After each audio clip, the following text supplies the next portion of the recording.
안녕, 이지한 사회의 이지 선생님입니다. 오늘은 조선 사회의 새로운 움직임의 네 번째 파트, 이제 조선시대 여성의 삶에 대해서 들어올 겁니다. 우리 뭐 어떤 거 했는지, 새로운 움직임이 어떻게 했는지 기억이 나는가요? 첫 번째, 전란의 극복. 두 번째, 새로운 문물을 받아들인 조선. 그리고 세 번째, 서민 문화의 발달. 그 네 번째, 여성의 삶에 대해서 오늘 들어갈 건데요. 재밌겠죠? 이제 조선시대 여성들은 어떤 삶을 살았는지에 대해서 들어올 겁니다. 조선시대는 그러면 어떤 삶을 살았는지 들어오려면 먼저 그 전에 어떤 삶이 있었는지에 대해서 알아야 될 것 같죠? 우리 그럼 고려시대와 비교 한번 해보겠습니다. 고려시대 그리고 조선시대인데요. 조선시대는 조선 전기와 그리고 조선 후기가 달랐습니다. 조선 전기에서는 어떤지, 조선 후기에서는 어떤지 한번 보려면 전기까지는 비슷하다라고 생각하시면 돼요. 그래서 고려시대와 조선시대에는 다 차별이 없는 시대였어요. 남녀 간의 차별이 없는 시대.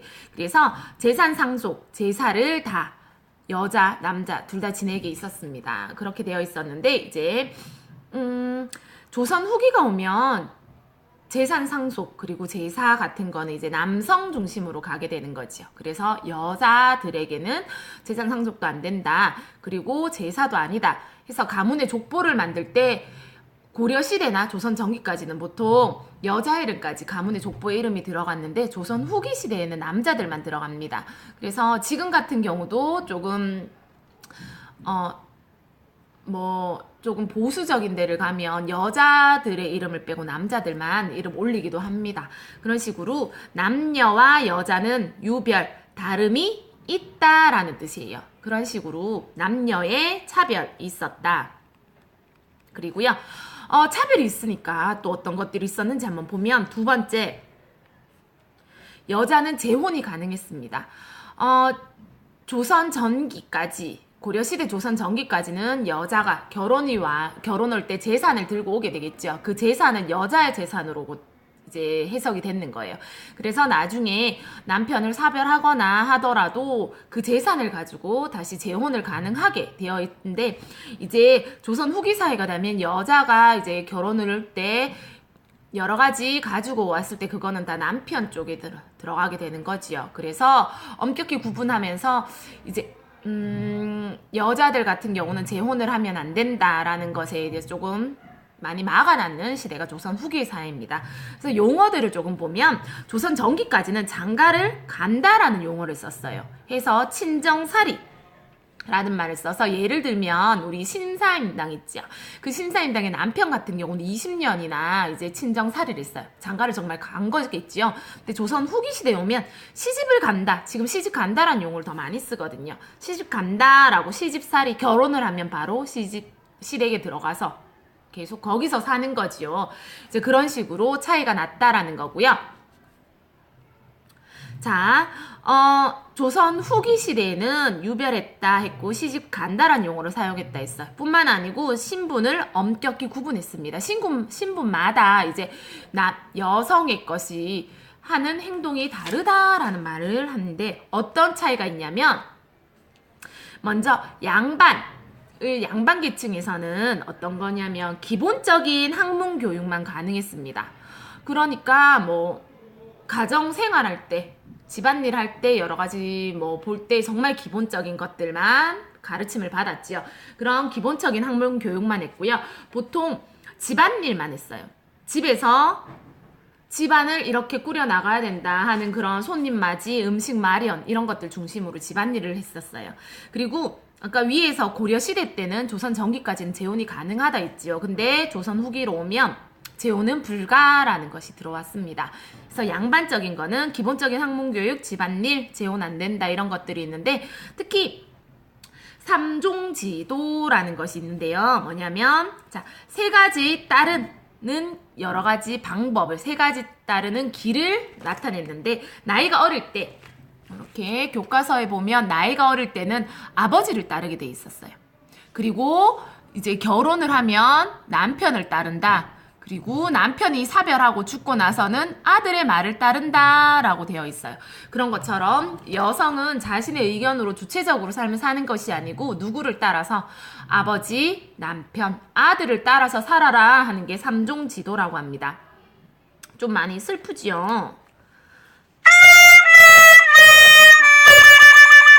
양반이 이렇게 살았으면 그럼 상민들은 어떠냐? 집안일 당연히 하세요 라는 거예요.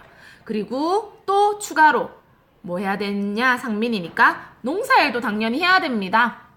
또 플러스 양반 이제 남편들이 자거나 아니면 일을 할 때 뭐 해야 되냐면 무명이나 삼배를 만드는 수공업, 직접 손으로 만드는 작업을 하는 걸 수공업이라고 얘기하는데요. 그런 것처럼 집안일 플러스 농사일 플러스 수공업까지 많이 하세요 하는 게 상민입니다.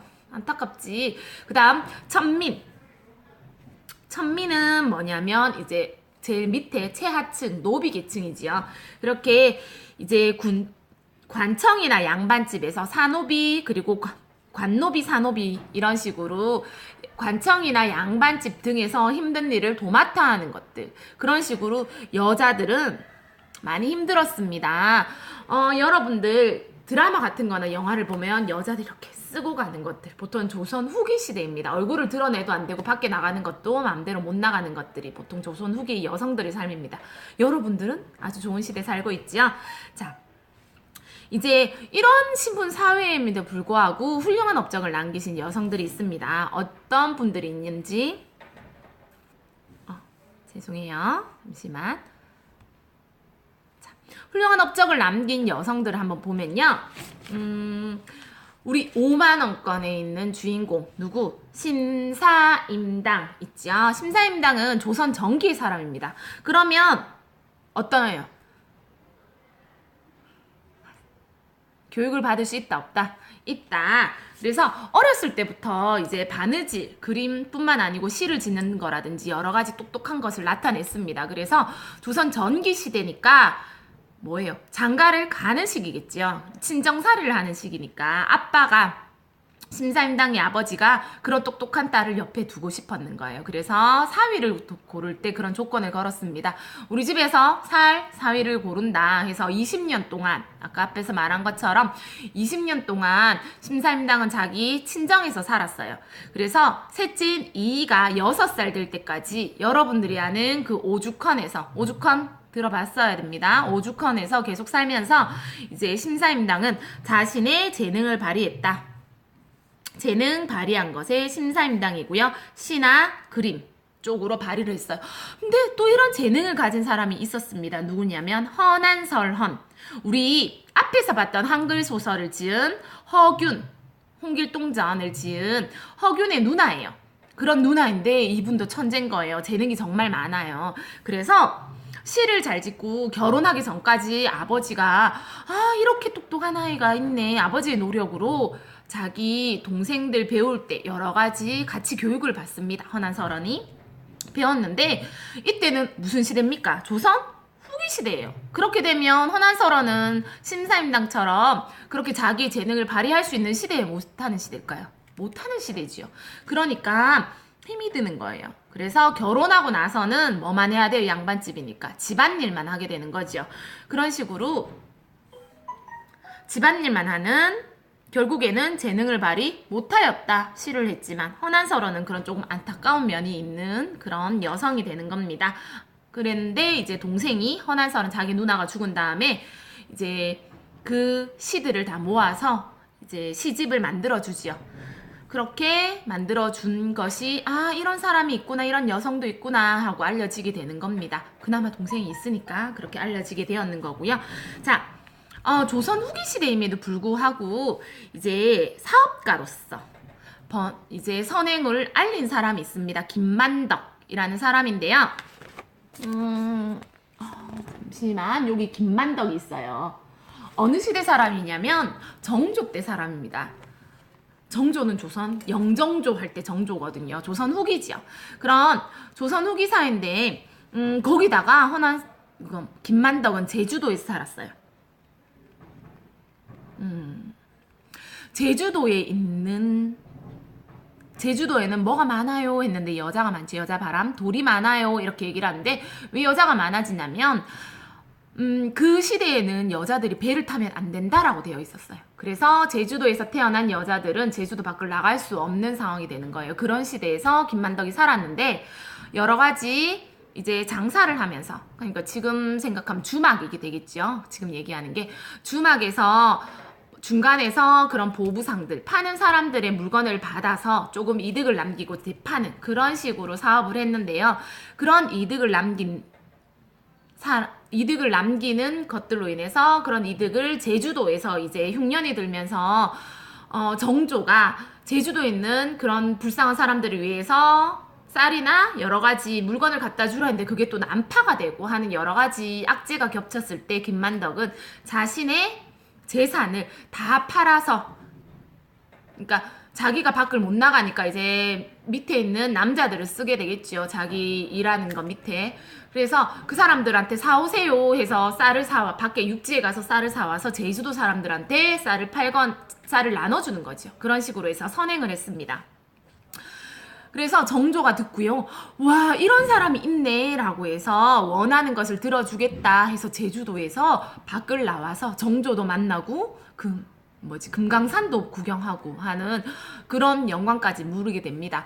그런 식으로 김만덕은 심사임당은 재능은 발휘했지만 그러니까 사회 활동이 아니고 개인 그림이나 개인 시를 썼다면 김만덕은 그런 상업적인, 봉사적인 여러 가지 사업가적인 재능을 발휘했을 뿐만 아니라 주변에 있는 사람을 도와주는 그런 사회 활동까지 했는 케이스가 김만덕이 돼요. 사업가 선행까지 했는 그런 케이스고요. 해서 요번에는 뭐냐면 조선 사회의 새로운 움직임이 있을 때 조선 전기까지 보다 조선 후기에 갔을 때 여성들이 삶이 어려웠다를 했었고요. 그런 어려웠지만 심사임당은 조선 전기니까 어쨌든 그래도 조선 시대니까 이런 식으로 재능을 발휘했다. 하지만 조선 후기에는 헌원설원은 재능이 있었지만 조금 안타까웠다. 있었고요. 김만덕은 사회활동까지 했다. 선행을 베풀었다. 까지 했는 게 요 파트고요. 그 다음 공간이 있어서 밑에 먼저 덧붙임을 했거든요. 우리 새로운 종교가 들어옵니다. 여러분들 들어봤을 때 조선 시대가 살기가 좋을까 나쁠까? 조선 후기 시대가 어떤지 한번 생각해 보시고요. 자, 우리 정조까지는 참 많은 것들이 있었는데 조선 후기로 오면서 그 다음 파트 좀 이따가 녹화분에서 볼 건데요. 조선 후기가 살기가 매우 힘들어집니다. 그래서 새로운 종교들이 나타나요. 서학뿐만 아니고요. 이제 서학은 외국에서 들어오게 되니까 서학에 반대되는 동학을 이제 최재우가 만들게 됩니다. 그래서 동학을 창시를 하죠. 그래서 최재우가 동학을 만들었어요. 네, 최재우가 만들었는데 어떻게 만들었냐? 민간 신앙의 좋은 점, 유교의 좋은 점, 불교의 좋은 점, 서학의 좋은 점을 다 모아서 동학이라는 것을 만들었습니다. 그 동학에 있는 그 주요 내용은 인내천, 사람이 하늘이랑 같다 표시지요. 그래서 인내천, 사람이 곧 하늘이란 표시고요. 그래서 차별 폐지, 신분차별을 폐지한다. 모든 사람이 같으니까. 그 다음에 후천개벽, 나중에 하늘이 확 바뀐다는 얘기예요. 그래서 새로운 세대가 열린다라는 새로운 세상이 열리고요. 하늘이 바뀐다 해서 사람들이 이제 차별과 폐지하고 희망을 바라는 그런 종교들이 나타납니다. 이것뿐만 아니고 미륵신앙도 있는데 미륵신앙이 어떤 거냐면 미륵보살이 내려와서 새로운 세상을 만들 거야 했고요. 정감록이 이런 것도 생겼는데 이거는 뭐냐면 새로운 나라가 만들어진다 하는 것처럼 조선 후기 시대에는 이제 전체적으로 어떤 내용에 다 후천개벽도 그렇고 미륵신앙, 정감록 다 그런 것처럼 새로운 세상이 열릴 것이다. 여러분들 꿈을 잊지 마세요. 희망을 가지세요. 하는 그런 내용들이, 그런 종교들이 발생하게 됩니다. 최재우가 어떻게 생겼냐면 교과서 한번 보면 이렇게 생겼어요. 동학은 나중에 동학농민운동이라고 새로 이어지는 게 있기 때문에 동학에 대해서 조금 머릿속에 집어넣으면 좋겠습니다. 자, 조금 이따가 다시 두 번째 영상에서 만나겠습니다.